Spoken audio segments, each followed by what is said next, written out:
특이한 사건이 소개되어 있어요. 무슨 말이냐면 오늘 본문을 잘 보니까 예수님이 두로와 시돈 지방에 들어가셨다는 거예요. 두로와 시돈 지방은 이방 쪽이고 변두리입니다. 그리고 이스라엘 나라에 바뀌기 때문에 이스라엘 사람들은 자기네 나라만 소중하고 옆에 그 이웃 나라를 무시하는 거예요.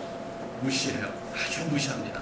이러한 그 의식이 많은데 예수님이 그곳을 가셨어요. 했더니 그 지역에 어떤 여자 하나 나타났는데 도와달라는 거예요. 예수님에게 소리를 지르면서, 그러면서 주 다윗의 자손이여 나를 불쌍히 여기소서, 내 딸이 흉악하게 귀신 들렸나이다. 그러면서 자기 딸을 도와달라고 소리를 질렀습니다. 근데 문제는 예수님이 표현이 다른 때랑 달랐어요. 예수님이 항상 자상하시고 약한 자들에게, 어린 사람들에게, 특히 또 여자들에게도 차별하지 않고 항상 사랑을 베푸는 분인데 이날은 냉정했어요. 그래서 한 말씀도 하지 않으셨다래요. 23절을 보니까 예수는 한 말씀도 대답하지 아니하시니 하는 말이 나옵니다. 예수님이 대답하지 않았어요. 침묵한 거예요. 침묵한 거예요. 대꾸하지 않는 거예요. 들은 척만 척하는 거예요. 일부러 무시하는 것인지 못 들으신 것인지 모르지만 예수님 침묵하셨어요. 그래서 그걸 보다 못해서 그 주변에 있던 제자들이 도리 예수님이 간청합니다. 예수님, 이 여자가 그렇게 저렇게 소리 지르잖아요. 도와달라고 저렇게 하잖아요. 그러니까 도와주시든가 아니면 안 된다고 가라든가 뭔가 이렇게 가부간에 말씀하셔서 이 문제 좀 해결해 주세요. 그렇게 말씀드려요. 그래서 보니까 이렇게 표현했어요. 그 여자가 우리 뒤에서 소리를 지르오니 그를 보내소서. 그를 보내소서. 그런데 예수님이 이런 제자들의 요청에도 불구하고 24절을 보니까 또 이렇게 말씀합니다. 나는 이스라엘 집에 잃어버린 양 외에는 다른 데로 보내심을 받지 아니하노라. 이 말씀 뭐냐니까 나는 우리나라 국민 이스라엘 사람들만 위해서 지금 내가 왔지 이방 사람들까지 신경들 열을 렸고 그럴 필요도 없다. 나는 그럴 이유가 없다. 아주 냉정하게 잘라서 말씀하신 거예요. 그랬던 그 여인이 도리에 더 가까이 와서 예수님 저를 좀 도와주세요. 제발 내 딸을 좀 살려주세요. 이렇게 엎드려 간청합니다. 아주 간절하게 예수님께 요청을 했습니다. 그런데 이 정도 됐으면 뭔가 예수님이 도와줄 것 같은데 그 26절을 보니까 아주 냉면만 합니다. 자녀의 떡을 취해서 개들에게 던짐이 마땅치 않다. 이 표현은 너무 과격하지 않아요? 우리 이스라엘 국민들에게 줄 어떤 은혜들을 이방 사람들, 이 개취급했다는 거라면 그 당시 이스라엘 사람들이 자기네 나라 사람이 아니면 개취급을 했습니다. 그러니까 예수님이 특별히 요구를 한 게 아니라 그 당시에 사람들 그렇게 완고했어요. 저들은 개야. 저들은 아주 못된 것들이야. 하나님이 기뻐하지 않는 못된 짓만 하는 것들이야. 하면서 이렇게 개취급을 한 거야, 한마디로. 그러니까 그 표현을 하신 거예요. 개들에게 자녀의 줄 것을 줄 수 없다. 그렇지만 예수님이 왜 이런 것입니까, 여러분? 이 불쌍한 처제 여인을 이다지 외면하고 무시하고 또 침묵하신 이유가 무엇입니까? 예수님이 이런 분이 아니었습니다. 왜 이렇게 매몰차게 하는가? 여러분, 만약에 입장을 바꿔서 여러분들이 이 여인이라면 이런 상황에서 어떻게 하겠습니까? 참 당당합니다. 이러한 이상한 예수님의 반복적인 거부와 멸시와 무시, 이런 것들이 오늘 본문에 소개되어 있어요. 그리고 정말 여인의 입장에서는 간절히 소망하는데 기도의 응답이나 해결은 고사하고 더 상황이 안 좋아지고 있어요. 더 난처해지고 있어요. 그럼 우리들도 신앙생활 하다 보면요, 어떤 큰 소망이 있고 또 어려움이 있어요. 그걸 기도합니다. 하나님께 기도하고 믿음 생활 더 잘해서 정말 하나님께 응답받으려 애쓸 때가 있어요. 그런데 문제는 그럼 좋아져야 되는데 응답이 안 오고 도리어 상황이 더 안 좋아질 때가 있어요. 문제가 더 깊어질 때가 있어요. 자꾸 신앙을 할수록 더 안 좋아지는 것처럼 보일 때 있어요. 그래서 주변 사람들도 얘기합니다. 야, 너 교회 다니면서 좋아진 게 뭐니? 네가 교회 다닌다고 뭐가 달라졌니? 그러면서 자꾸 우리의 어떤 신앙이 흔들릴 수도 있고, 또 우리가 예수 믿는 것이 도리어 잘못 믿어갖고 내가 더 큰 벌을 받나, 예수 믿으면 안 되는 사람입니까? 특히 우리나라는 뭐가 있어요? 팔자라는 게 있잖아요. 팔자, 사주팔자가 있어요. 그리고 또 옛날에 그런 거 사주팔자 보는 분들이 우리 부모들이 한마디 하잖아요. 얘는 절대 뭘 하지 말라, 뭐 하면 절대 안 된다.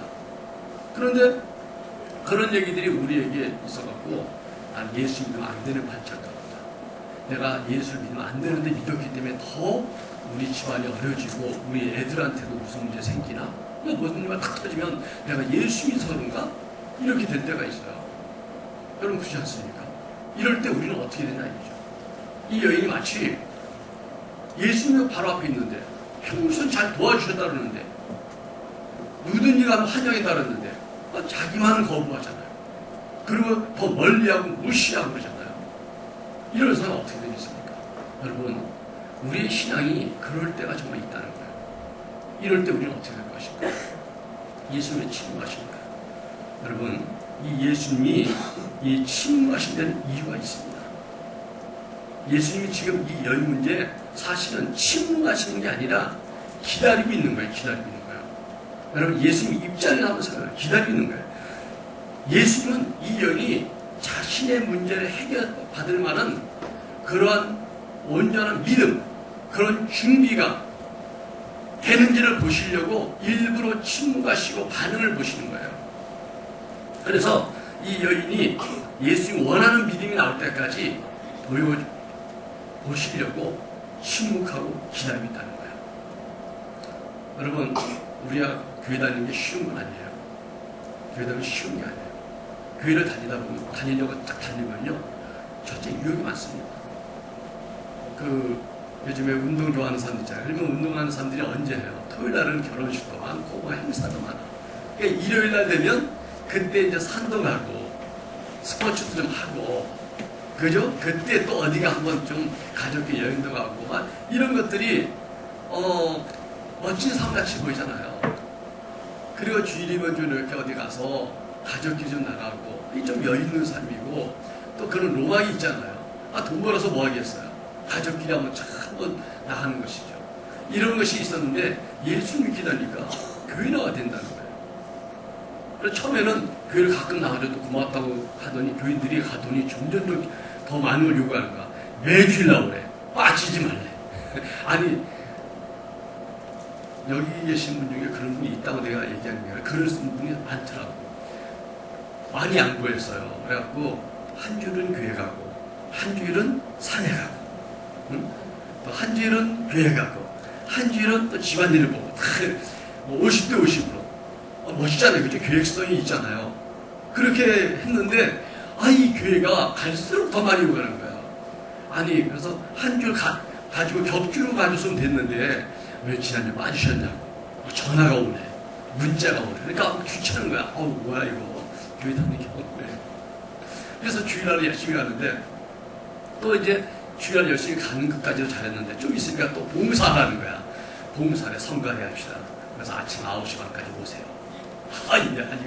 이거 아침밥 먹고 오기도 힘들어갖고 늦잠도 못 자는 거예요. 그죠? 그런데 좀 있으니까 5일에 참석하시죠. 성경 공부 이번에 바이블 리더 시작하는데 꼭 해야 됩니다. 아니, 이거 뭐 완전 하루 종일 교회 살아야 되는 거예요.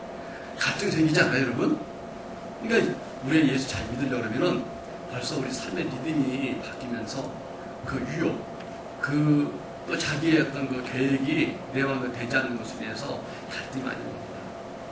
어떤 분들은 여기서 그냥 쉽게 무너진 사람이 있어요. 교회 시원해서 못 다니겠어. 예수 믿는 게 좋은데 그냥 마음으로 믿고 말지 교회까지 다니는 거 너무 피곤해. 여러분, 그런 가운데 또 어떤 문제가 딱 터지면 교회 못 가겠어. 아무개 나한테 자꾸 이상한 얘기하는데 그 사람 꼴보기 싫어 교회 안 가. 참 1단계에서는 항상 무너집니다.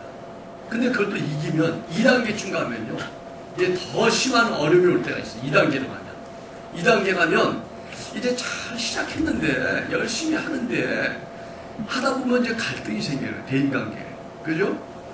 대인관계. 그래서 이쪽 분에 이쪽인 여기는 우리 학생 청년들이 주로 있으니까 좀 그렇다 싶어요. 아마 이쪽 분하고 이쪽 줄하고 아마 한번 좀 조사를 해봐야 돼요. 어떤 분은 여기 있는 사람이 싫어 저기 앉는 사람이 있을 수 있어. 아유 내가 아무기랑 같이 안 앉아. 그러니까 끝으로 하는 거예요. 또 반대로 저기 있는 사람이 싫어서 이리 가는 사람도 있을 수 있어요. 또 어떤 사람은 앞에 있는 사람이 싫어서 뒤로 가. 어떤 사람은 뒤에 있는 사람이 싫어서 앞으로 가. 저희 교회가 그렇다는 게 아니라 옆에 어떤 교회 그러더라고. 우리 교회 절대 안 그렇습니다, 여러분. 그러니까 우리가 인간관계가 꼬이면 그것을 인해 신앙의 방해를 받을 때가 있어요. 또 성격과 기자가 부딪힐 때 있습니다. 나는 급한데 저 사람 너무 느려. 답답해. 또 나는 좀 침착하게 하고 싶은데 꼼꼼하게 하고 싶은데 저 사람 너무 덤벙대. 걸리기만 했지 하다가 또 그만 자기는 없어져. 막 하다가 없어져. 그러면 꼼꼼하게 끝까지 하는 사람은 볼 때 그게 참 너무너무 마땅치 않아요. 이런 성격들, 이런 것들이 나타나면서 이제 대인관계나 문제가 터집니다.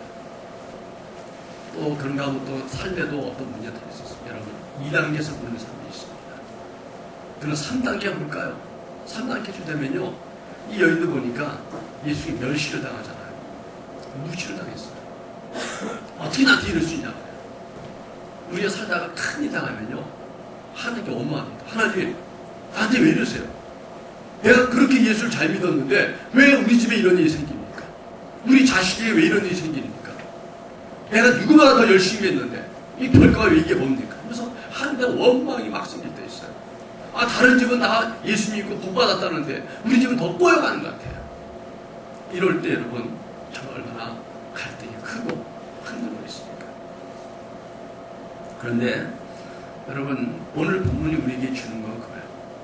우리 주님이 이 여인을 침묵하시고 멀리하시고 멸시해서 아주 부끄럽게까지 하셨어요.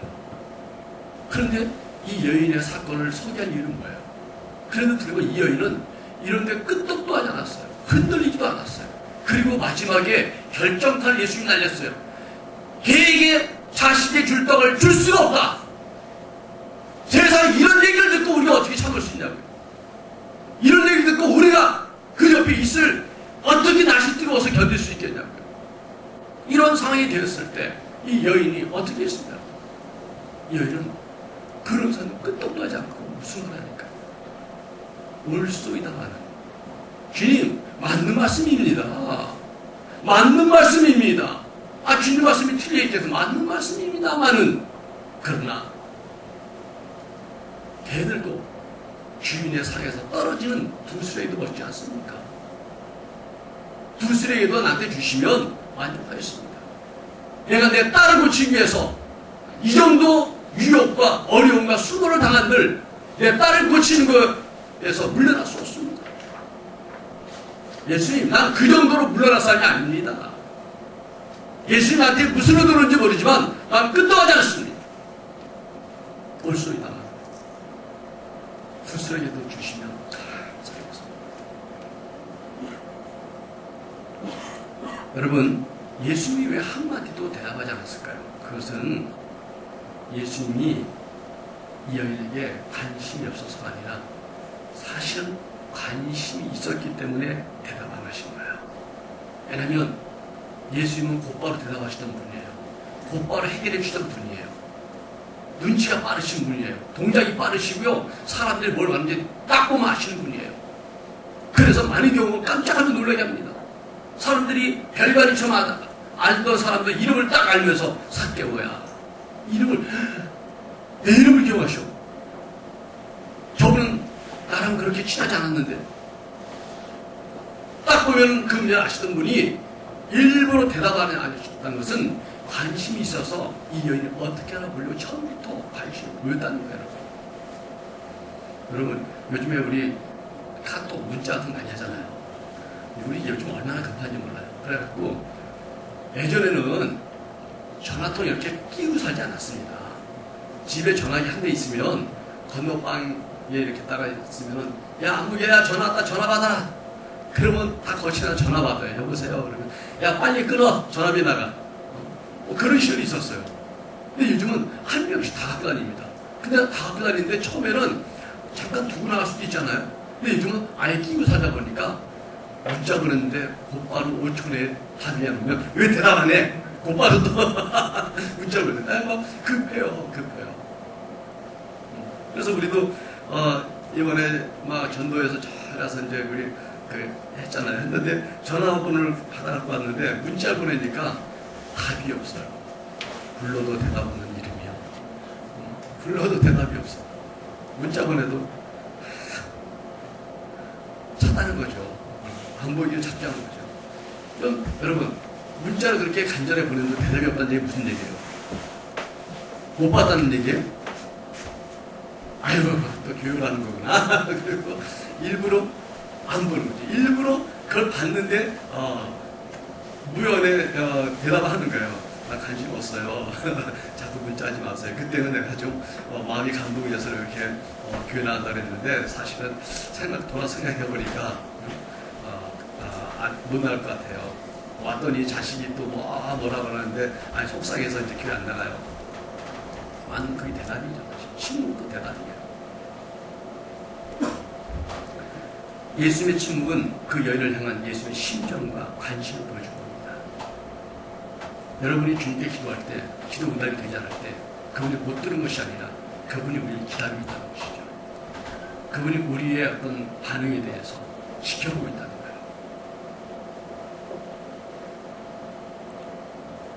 두 번째로 예수님이 이스라엘 집의 어린 양에는 보내심을 받지 않았다. 이스라엘 민족에만 보냄 받았지 이방 개출단 너희 같은 사람들에서 보냄 받지 않았다는 얘기를 지켜보셨다는 거예요. 여러분 그러면 예수님이 차별하신 것이죠. 사람을 차별한 거예요. 그 말 자체는 차별한 거예요. 잘못한 거예요. 그러나 우리가 성경 전체를 볼 때 예수님은 차별한 게 아니라 좀 관심을 가지신 거예요. 왜? 이 여인이 이방 여인을 알았어요. 그리고 그 얘기를 하시는 것은 알기 때문에 그 말 하는 거예요. 모를 땐 너 누구냐? 누가 소개했어 당신? 이렇게 물어야 되는데 딱 알고 말씀하잖아요. 난 이방인을 위해서 보내받은 게 아니야. 내 민족에 줘야 될 것을 다른 민족에 줄 수 없어. 이런 얘기는 그 문제를 알고 또 예수님이 시비를 거시는 거야. 어떻게 보면. 그리고 마지막으로 자녀에게 줄 떡을 취하여 개에게 던지는 것이 마땅치 않다. 아주 그 멸시한 것이 그렇지만 여러분 이 마지막 단계는 예수님이 정말 믿음을 보이시려고 정말 믿음을 촉구하시는 거예요. 그래 이 막바지까지 왔어. 내가 마지막으로 너희 한번 세게 한번 도전했어. 너 어떻게 나는가 한번 보자. 어떻게 나는가 보자는 거예요. 자, 이 정도 했을 때 어떻게 할 거래? 너가 좀 뭔가 대단한 것 같아. 좀 그래도 뭔가 좀 아는 것 같아. 이방 여인인데 불구하고 나한테 와서 그렇게 소리 지면서 정말 간절히 할 때 보니까 사람도 두려워하지 않고 정말 뭔가 간절해. 그리고 다윗의 자손이 할 때는 다윗의 자손의 표현은요 이방 사람은 모르는 표현입니다. 왜냐하면 이스라엘 사람만 아는 거예요. 여러분 외국 사람들이 한국말 잘해도요 막상 우리가 들으면 우리나라 김씨, 박씨가 어느 가문이 어떤지 모르잖아요. 그렇잖아요. 미사 박은 알지만 박씨의 그 시조가 누군지 누가 압니까? 김씨가 있는데 김씨가 여러 파가 있다는 걸 모르잖아요. 그 문화가 아니면 몰라요. 근데 이 여인은 이방인이지만 예수님이 다윗의 자손을 왔다는 걸 말하고 있어요. 그 얘기 뭐냐면 예수님의 족보를 안다는 얘기고 둘째로 다윗의 자손의 뜻은 이스라엘 사람들이 기다리는 메시아, 구세주가 다윗의 그 후손 온다는 것이 예언입니다. 이스라엘 사람은 다 알고 있지만 이방 사람은 모르는 거죠. 우리가 고구려 관계통을 다 알지만 외국 사람들이 특별히 공부하지 않고서는 모르죠. 우리는 역사를 모르죠. 그런데 이 여인은 다윗의 자손이 나를 불쌍히 여기셨어요. 당신은 그 민족을 위해서 오신 메시아 아니십니까? 구세주 아닙니까? 하나님의 아들 아니십니까? 나를 불쌍히 여기세요. 예수님이 하셨어요. 이 여인이 대단한데? 이방 여인인데 대단한데? 한번 볼까? 반응을 본 거예요. 그리고 마지막 세게 던진 거예요. 걔들에게 줄 수가 없어! 했더니 이 여인이 예수님 마음을 시원하게 올 수 있나 봐요. 자녀에게 줄 떡을 줄 수는 없지만 두수에게 줄 수 있지 않습니까? 예수님이 거기서 곧바로 감동하시고 28절 보니까 여자여 내 믿음이 크도다 칭찬하시잖아요. 곧바로 칭찬하시는 거예요. 했다는 거죠. 크도다 내 소원대로 되리라. 내 소원대로. 이 말씀이 떨어졌는데 그 뒤에 이어진 말씀이 보니까 그때로부터, 여러분 그때로부터요. 다른 표현 보니까 그 시간에 그랬어요. 그 시간에 딸이 나왔다는 거예요. 그 시간에 딸이 낳기 시작했다는, 다른 조금 더 완곡한 표현이면 그때로부터 딸이 낳기 시작했다는 거고, 또 다른 표현에 의하면 그 시간에 그 딸이 나왔다는 거예요. 해결됐다는 거예요. 믿음이 인정되니까 그 순간 응답이 오지 않습니까? 그러니까 예수님은 더 큰 믿음을 기다리신 거예요. 이 딸의 큰 문제를 해결할 만한 믿음이 너한테 있냐는 거예요. 여러분, 우리들도 문제가 많잖아요. 근데 주님이 원하시는 게 그거예요. 네가 원하는 그 문제의 크기만큼 너의 믿음이 되느냐는 거죠. 이 믿음이 너의 문제를 해결할 만큼 충분하냐는 거죠. 원하는 건 이만큼인데 믿음은 요만큼이야. 하나님께 구하는 건 이만큼인데 믿음을 보이는 그런 노력은 이만큼밖에 안 돼요.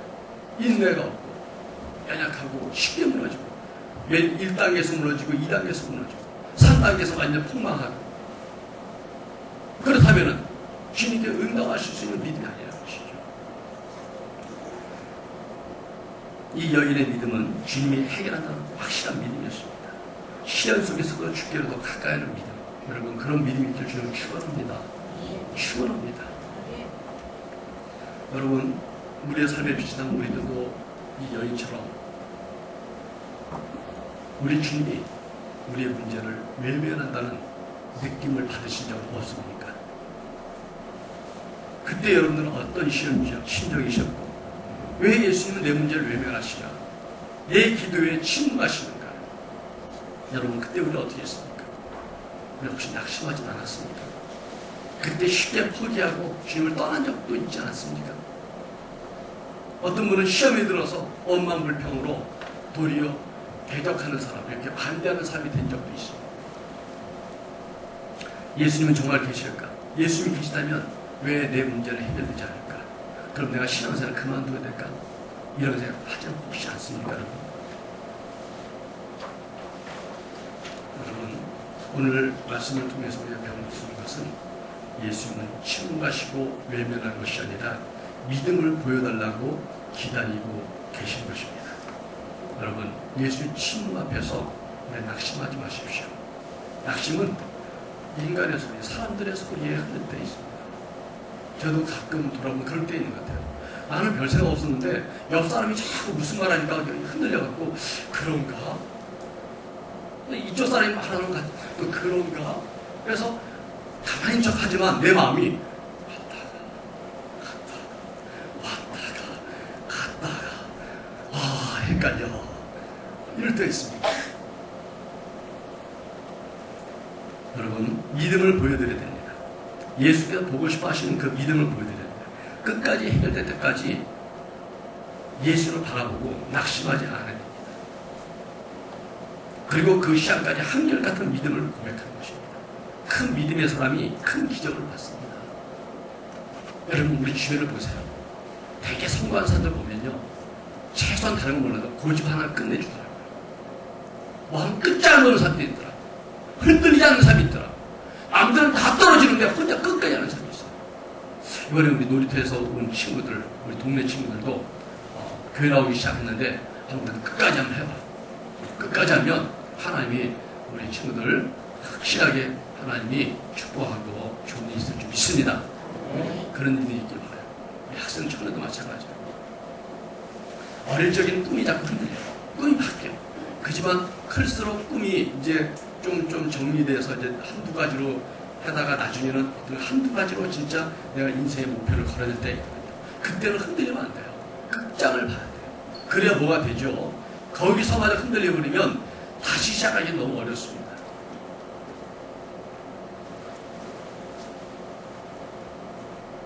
믿음의 사람들은 반드시 그 결과를 누리게 되어 있습니다. 오늘 본문에 보니까 그때로부터 하나님의 역사가 시작됐다는 거예요. 우리가 기도 시작할 때 그분이 들으시지만 그때 역사가 시작되지 않았습니다. 그러나 거듭된 동안에 그때도 역사는 시작되지 않았지만 주님께서 인정하실 때 그때 그 순간 역사가 시작된다는 거예요. 우리 목사님들 가르치는 그 신학 공부할 때 보면 그런 얘기들을 많이 들었어요. 마치 직선 요리하듯이 이만큼에서 이만큼 먹고 이만큼에서 이만큼 먹고 이렇게 하는 것이 아니라 정말 꾸준히 노력했을 때 10년 노력했을 때 10년을 준비했지만 하나님이 해결하시려고 하면 1년 만에도 다 된다는 거예요. 근데 우리가 10년 내내 해도 안 될 수 있다는 거예요. 그러나 그분이 역사하시면 한순간에 될 수 있다는 거예요. 그래서 목사들이 준비되어라. 준비된 목사가 되라는 걸 많이 합니다.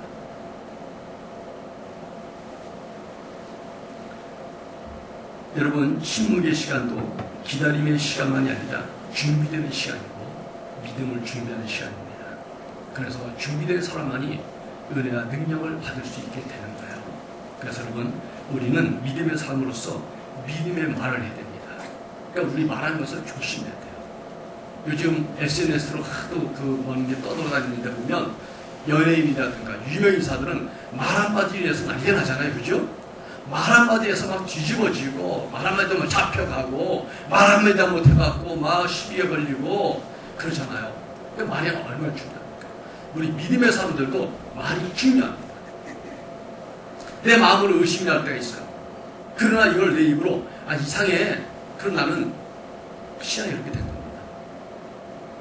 내가 잘 참고 견뎠는데 못하겠어. 그럼 그 순간 나는 무너진 겁니다. 예전에 그랬을 때 제가 구보를 당한 적이 있어요. 그날 갑자기 토요일날 교육이 없는데 대장이 중대장이 화가 났는지 다시 확 그러더니 갑자기 구보를 시키는데 그날 아침도 못 먹고 뛰는데 배가 고파 죽겠고 다리가 아파 죽겠고 그때 소원이 뭐냐고 저한테 물으신다면 주저앉고 싶은 거라고 말하더라고요.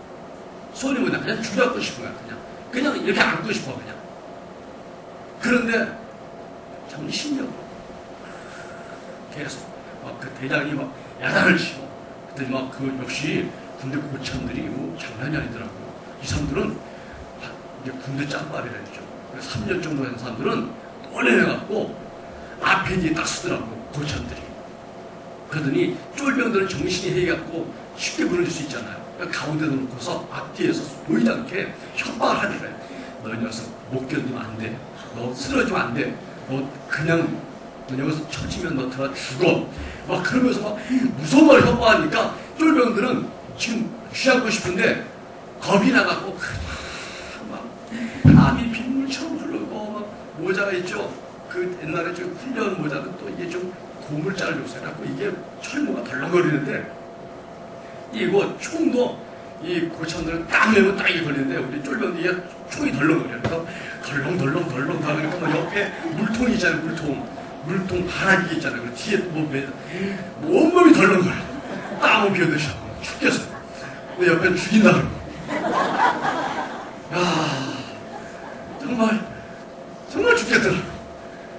그런데도 한 100명이 완주했는데 한 명은 평소에 요령을 많이 피는 친구예요. 서울 의과대학을 다니던 친구였는데 보기는 뛰어난데 요령을 많이 피해요. 머리가 좋으니까. 꽤를 많이.